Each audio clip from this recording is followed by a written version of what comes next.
ఇప్పుడే country delight యాప్ని download చేసుకోండి. Download the country delight app now. అంటే ఇప్పుడు చాలా మంది క్యారెక్టర్ ఆర్టిస్టులు మనం ఇంటర్వ్యూ చేస్తున్నప్పుడు చెప్తుంటారు, హీరోల్ని కొంచెం డామినేట్ చేస్తుంది, నీ హైట్, నీ అందం, నువ్వు స్పెట్స్ పెట్టుకునే విధానం కొంచెం తగ్గించుకుంటే ఇంకా బాగుంటుంది, హీరో కొంచెం బాగా కనపడతారు, లేకపోతే బాగోదు థియేటర్లో ఆడియన్స్ చూసేటప్పుడు అని చాలా మంది, కొంతమంది ఓపెన్ గా చెప్పిన వాళ్ళు చాలా మంది ఉన్నారు ఆర్టిస్టులు. అవునా? మీరు అప్పుల్లోనే చాలా అందంగా ఉంటారు, అంటే ఇప్పుడు కూడా చాలా బాగున్నారు అనుకుంటారు, అది వేరే విషయం.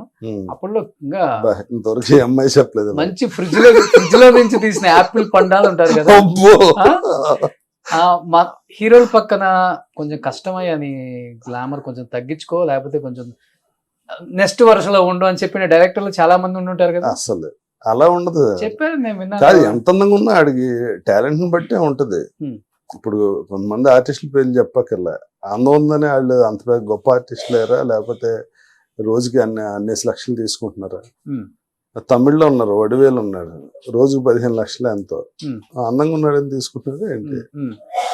అందంగా ఉన్న వాళ్ళు బోళ్ళ మంది 50,000కి 25,000 మైనస్ అవ్వలేదా మీకు? నిజంగా చెప్పండి. అసలు మైనస్ అవ్వలేదు. దానివల్ల క్యారెక్టర్లు రాకపోవటం, లెంత్ క్యారెక్టర్లు కూడా తగ్గించి ఇవ్వటం, అసలు నాకు ఆ ప్రాబ్లం రాదు. అలా చెప్తే అది ఈగోయిస్టిక్ ప్రాబ్లమే, అందం ప్రాబ్లం కాదు. సుమన్ గారిని చూస్తే మతిపోయి తెలుసు, నేను వచ్చిన కొత్తలో గోల్డ్ కలర్ లో ఉండేవాడు ఆయన. చూసి నేను ఇలా స్టన్ అయ్యి అలా ఉండేవాడిని. ఎందుకంటే నేను సినిమాలకి రాకముందు మా ఊర్లో నటరాజ్ టాకీస్ ఓపెన్ అయ్యి, దాని ఓపెనింగ్ భానుచంద్ర సుమన్ కలిసి వచ్చారు. అప్పుడు నేను కొట్టుకుని వాళ్ళతో ఫోటో తీయించుకున్నా, బ్లాక్ అండ్ వైట్. వాళ్ళిద్దరితో తీయించుకున్న ఫోటో ఇప్పుడుగా ఉంటుంది నాకు. తర్వాత ఇండస్ట్రీకి వెళ్ళి ఫస్ట్ సుమన్ గారితో ఫ్రెండ్ నేను. ఆ తర్వాత బాగా క్లోజ్. షూటింగ్కి వెళ్ళినప్పుడు ఆశ్చర్యపోయేవాడిని, ఆయన కలర్, హైట్, ఆయన మార్షల్ ఆర్ట్స్ చాలా అందగాడు. అసలు ఇక్కడ అందానికి దానికి సంబంధం ఉండదు.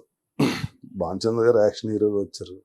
ఇప్పుడు క్యారెక్టర్ ఆర్టిస్టులను బోల్డ్ అందగాళ్ళు ఉన్నారు. ఇప్పుడు మా టీవీలో చూస్తే ప్రతి హీరో మామూలు సినిమా హీరోలా ఉంటారు, ప్రతి సీరియల్లో హీరో. దీనికి సక్సెస్ కి సంబంధం. బట్ రాజా రవీంద్ర గారు 39 సంవత్సరాల ఇండస్ట్రీలో మీ మీద చిన్న కాంట్రవర్సీ లేదు, ఎటువంటి మనం రూమర్స్, గాసిప్స్ కూడా విన్నాం మీ మీద.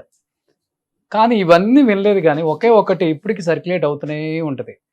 అంత ప్రాణ స్నేహితుల్లాగా కలిసి ఉన్న రవితేజ గారు, రాజా రవీంద్ర గారు గొడవలు పడి విడిపోయారు, చివరికి పెద్ద ఎత్తున గొడవలు అయ్యాయి, వేరే వాళ్ళు కూడా ఇన్వాల్వ్ అయ్యి వాళ్ళ గొడవలను తీర్చాల్సి వచ్చింది. అదే అంత దూరం తీసుకెళ్లారు ఆ గొడవ అంటే అనేది ఒకటి. ఇంకొకటి రాజా రవీంద్ర గారి ఓన్ సిస్టర్ నే రవితేజ గారు చేసుకున్నారు, బావ బావమరుదులు వాళ్ళిద్దరు అనేది. ఈ రెండు అసలు మ్యారేజ్ చేసింది మా చుట్టాల అమ్మాయిని పెళ్లి చేసాను నేను, కాళ్ళు కడిగా రవితేజకి. ఓకే, చుట్టాల అమ్మాయి అంటే మీ చెల్లెలు అవుతుంది?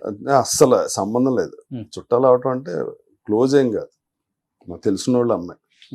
ఆ మదర్కి ఏదో కొంచెం ప్రాబ్లం ఉంది, వాళ్ళ ఫాదర్కి ఇది ఉంటే వాళ్ళిద్దరూ వచ్చి కాళ్ళు గడగలేని పరిస్థితిలో ఉంటే అప్పుడు నేను నా వైఫ్ కాళ్ళు కడిగాను. అప్పటికి నేను మీరే చేశారు. రవితేజ డేట్లు కూడా చూడట్లేను అప్పటికి డేట్లు చూడట్లే, మామూలు ఫ్రెండ్స్ మీ ఇద్దరం. మా తరపు నుంచి సంబంధం తీసుకెళ్తే వాళ్ళకి నచ్చి చేసుకున్నారు, అదొకటి. ఇంకోటి ఏంటంటే రవితేజతో నాకేం గొడవ లేదు, అది చాలా సింపుల్గా ఒక 2 ఏళ్ళు అంటే నువ్వు లేకపోతే నాకు సక్సెస్ లేదు అంటున్నారు, సో ఒక 2 ఏళ్ళు నువ్వు లేకుండా సక్సెస్ అయ్యి చూపిద్దాం అనుకుంటున్నాను అన్నాడు. ఓకేరా నీ ఇష్టం. అప్పుడు మీ ఇద్దరం మంత్ అవుతున్నాం, ఇది తాగెళ్ళొచ్చా వెళ్ళిపోవాలా అని అడిగాను, లేదురా తాగెళ్ళు అన్నాడు. ఇప్పటికి కలిసి తాగుతాం, పిలిచి మాట్లాడుకుంటా అన్ని బాగా. వాళ్ళ మదర్ నాకు ఫోన్ చేస్తుంటారు, అందరితో మాట్లాడుతుంటారు. ఆవిడ వస్తుంది మా ఇంటికి, మా ఇంట్లో ఏ ఫంక్షన్ జరిగినా కంపల్సరీ వస్తారు వాళ్ళందరూ. రవితేజ మదర్ రెగ్యులర్ గా నాతో మాట్లాడతారు, మా ఇంట్లో ఫంక్షన్ అయినా రాజలక్ష్మి గారు కంపల్సరీ ఉండాల్సిందే. సునీల్ మదర్ గానీ ఆవిడ గానీ ఇద్దరు కంపల్సరీ మా ఇంట్లో ఏ ఫంక్షన్ జరిగిన ఇద్దరు నాకు వెల్ విషెస్, నాగమణి గారు, రాజలక్ష్మి గారు. ఇప్పుడు మీరు చెప్పిన సమాధానం కూడా చెప్పాలంటే అంత స్ట్రాంగ్ గా నాకు అనిపించలేదు. అంటే కేవలం నువ్వు ఉండటం వల్ల నాకు సక్సెస్ నువ్వు లేకపోతే సక్సెస్ నీకు అది కూడా క్లారిటీ ఇస్తా. నాకు అంతవరకు తెలుసు. యాక్చువల్ గా నేను ఇంతకుముందు ఒక ఇంటర్వ్యూలో కూడా చెప్పాను, నాకు నోడుదోలా నేను ఏదోసారి నేను రెగ్యులర్ గా మాడుతుంటా కదా, చాలా సార్లు అట్టయి ఒక సంవత్సరం వరకు భరించి ఇంకా భరించలేక వెళ్ళిపోమని ఉండొచ్చు, వెనకాల జరిగి ఉండొచ్చు తప్ప ఏ ఫైనాన్షియల్ మ్యాటర్ కాదు, ఇంకో ఈగో ప్రాబ్లం కాదు, అసలు ఏది కాదు.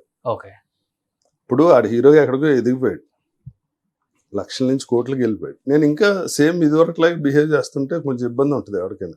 ఉంటుందా? 100% ఉందా అది ఇండస్ట్రీలో నిజంగా?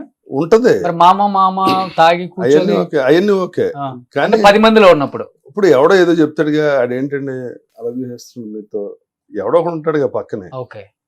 అది కొంచెం ఇబ్బందిగా ఉందండి మాకు, మిమ్మల్ని ప్రేమించే మాకు వాడు ఇలా అంటే ఇబ్బంది. ఇప్పుడేమో ఏమండి చిన్న అప్పటి నుంచో ఫ్రెండ్స్. అది నేను చాలాసార్లు అప్ చేసి ఉంటుంది, తప్పు నాదే. అసలు వేరే గొడవలు కాదు, అంటే ఇద్దరం తిట్టేసుకుని కొట్టేసుకుని ఆ టైప్ అసలు కానే కాదు. ఓకే. అలా ఆ గొడవ నాకు ఇంతవరకు ఎవరితో లేదు. సో ఆయన కూడా అంత ఫ్రెండ్లీగానే ఉంటారు కదా అసలు, మూవ్ అవటం కానీ ఆయనకు కూడా ఆడికి వేరే ఇబ్బంది ఉండి పైకి చెప్పలేక నేను వెళ్ళిపోమని ఉండొచ్చు, అది ఏంటన్నది ఆడిని అడిగితే చెప్తా. ఎప్పుడు అడగలేదు, మీరు కూడా అడగాలని ట్రై చేయలేదు? ఇప్పుడు నీకు నేను నచ్చలే, నువ్వు వద్దురా అన్నావు, నువ్వు ఎందుకు వద్దు అడుగుతా. అడుగుతావు, అడిగితే అటు నిజమైన కారణం చెప్పడు, నిజమైన కారణం చెప్పడు. నువ్వు వద్దనుకున్నావు నన్ను, మ్యాటర్ క్లోజ్, దానికి మళ్ళీ ఎక్స్ప్లెనేషన్ ఎందుకు? సో మీరు అన్నది నిజమే అయితే 2 years తర్వాత మళ్ళీ మీరు డేట్స్ చూడాలి కదా, చూడలేదు కదా? ఎందుకు చూస్తాం? ఇప్పుడు నువ్వు నేను క్లోజ్ మీరు ఫ్రెండ్స్, హట్ అయ్యారు మళ్ళీ. నేను అట్ అవటం కాదు, ఇక్కడ టైం స్పెండింగ్ బట్టే రిలేషన్ ఉంటుంది. అది లవర్ అయినా ఐ అగ్రీ, బ్రదర్ అయినా ఇంట్లో పెళ్ళమైనా మనం టైం స్పెండ్ చేస్తేనే ఆ రిలేషన్ ఉంటుంది. ఇప్పుడు టైం స్పెండ్ చేసినప్పుడు ఏంటి రోషన్ పిచ్చి పిచ్చిగా ఉందా అన్నదానికి, ఒక సంవత్సరం తర్వాత కలిసినప్పుడు అదే మాట అన్నదానికి నీకు బుల్ తేడా ఉంటుంది. ఇదేంటి అందరూ ఎదురుగా పిచ్చి పిచ్చిగా మారుతున్నాడు, ఇది ఇంత క్లోజ్ కాదని నేను అనుకుంటుంటాను. అదే రెగ్యులర్గా కలిసినప్పుడు నువ్వేం మాట్లాడినా నేనేం మాట్లాడినా, ఒకవేళ హర్టింగ్ ఏదన్నా అన్నా నువ్వు పట్టించుకో. ఓకే. నీకు కమ్యూనికేషన్ గ్యాప్, నువ్వు 10 రోజుల దూరం అయితేనే కొంచెం ఇబ్బందిగా ఉంటుంది, ఇంత ముందు ఇంత క్లోజ్గా ఉండలే. అటువంటి 2 సంవత్సరాల తర్వాత మధ్యలో 10 మంది అప్పుడు ఇలా అన్నాడు సార్, మీకు ఇద్దరు క్లోజ్ అని చెప్పలేదు సార్ అంటాడు. మన దగ్గరికి వచ్చి నిన్ను ఇలా అన్నాడు, ఊరే ఇప్పుడు లేదు కదరా పొమ్మన్నాడు కదా, అవన్నీ ఇలా అడిగి చెప్పుకోండి, నా దగ్గర చెప్పొద్దు అంటాను. ఎందుకంటే అదే రీజన్ అయితే ఎంతమంది హీరోలు ఇప్పుడు పెట్టుకోరు కాదండి, ఇప్పుడు మన చిరంజీవి గారు రవితేజ చేసిన సినిమాకి వాళ్ళు తిరిగారయ్యా. మీ ఇద్దరం ఆడిన బదులు చేసి మీ ఇద్దరు జోకులు వేసి నవ్వుకుంటుంటే అన్నయ్య అడిగారు, ఏంటో మీ ఇద్దరు గొడవ అయింది అన్నారు అన్న. ఏంటన్నా ఈడితో గొడవ అయింది చూడండి, మరి చిరంజీవి గారు అడిగారంటే అడిగారు, అదే మీరు చేసిన పనే. ఇలా స్పెక్యులేషన్ తెచ్చినప్పుడు ఆడియన్స్ కూడా అనుకుంటారు కదా, ఈడు మొహం ఈడితో గొడవ ఏంటన్నయ్య అన్నాడు రవి. అంత అస్సలు నాకు రవి అంటే చాలా ఇష్టం, ఆడ యాక్టింగ్ అంటే ఇంకా ఇష్టం. ఎలా ఉంది మన సినిమా రిలీజ్ డేట్ చూసినప్పుడు అడిగాడు, మొత్తం సినిమా 14 రీళ్లు మోసారు భుజం మీద వేసుకుని, సూపర్ అని నేను. ఆ తర్వాత ఏం యాక్ట్ చేయలేదు కదా మీ ఇద్దరు కలిసి అసలుకి ఒక సినిమా కూడా? ఓకే, చేయలే. చుట్టూ కొన్ని గ్రహాలు ఉంటాయి కదా, మళ్ళీ ఈడు వస్తే మళ్ళీ ఈడు క్లోజ్ అయితే వీళ్ళందరినీ పంపించేయలే, మళ్ళీ మళ్ళీ పంపేస్తాడేమో టెన్షన్ ఉంటుంది. ఓకే. సో ఇప్పుడు మీ లైఫ్ మీ ఇష్టం అండి, మీ కంఫర్ట్ జోన్ లో నేను లేనప్పుడు నేను దూరంగా ఉండటమే బెటర్, మీ కంఫర్ట్ జోన్ లో ఎవడున్నాడు ఆడ దగ్గరగా ఉండటమే బెటర్. బట్ ఇంతమంది డేట్స్ చూస్తారు కదా రాజా రవీంద్ర గారు, అరే రాజా నా పక్కన ఉంటే చాలా బాగుంటది అని ఫీల్ అయ్యే ఒక యాక్టర్ అంటే ఎవరని చెప్తారు? వాళ్ళని అడగాలి, నేనైతే అందరితో బాగా ఫీల్ అవుతాను. తప్పకుండా తీయాలన్న దరిద్రం పోయిలా లేడీడు, బయటకు వెళ్ళి ఏం చేస్తాడు బొమ్మంటే, బయటకు వెళ్ళి ఏం చదువుతాడు, ఏంటి ఎందుకు వచ్చింది దరిద్రం, ఏదో బరిందా అది తెలియదు అనుకునే వాళ్ళు కూడా ఉంటారు, ఉండొచ్చు అంటున్నా. రాజరాజు మీకెంత కంఫర్ట్ అని వాళ్ళని అడగలప్పుడు నువ్వు నన్ను అడగ. మీకు అనిపించిన యాక్టర్ అంటే అందరూ నా ఇష్టం లేకపోతే ఎందుకుంటాం అసలు, రవితేజ చెప్పినట్టే చెప్పేసి వచ్చేస్తాం కదా. అది నువ్వు వద్దురా అని రవితేజ క్లియర్ చెప్పాడు కదా, ఇష్టం లేని ఆర్టిస్ట్ అంటే ఆడికి నేను ఇష్టం ఉండకపోవచ్చు.